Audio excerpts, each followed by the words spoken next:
Lakini kuna mtu aliuliza pia jana hapa, swali hilo sijaliona hapa, kwamba je, yafaa kuleta dua kwa Kiswahili, yani kwa lugha yako na uko ndani ya swala, unataka kuomba wewe na umetingwa kweli kweli, Kiarabu hujui. Sasa nitasemaje hapa? Mimi nataka kitu fulani,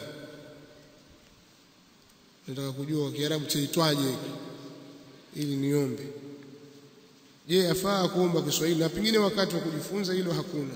Asili katika swala ni watu kuleta kwa Kiarabu. Na adhiya pia vizuri zikasomwa adhiya zile ambazo ni maathura, zilizopokewa katika Qur'ani na Sunna, na zile ambazo zimethibiti, yani zilizothibiti kutoka kwa Mtume sallallahu alaihi wasallam na salaf. Na kama mtu hawezi mathalan, na jambo limemtanza katika mambo yake ya kilimwengu au mambo ya akhira, baadhi ya wanachuoni, Sheikh Ibn Uthaymeen ile amelitaja kwamba inajuzu ukaomba kwa lugha yako.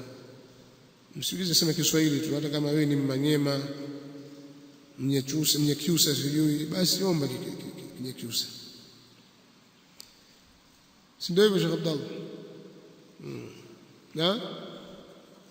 Na Sheikh Fauzani pia amefutu namna hiyo.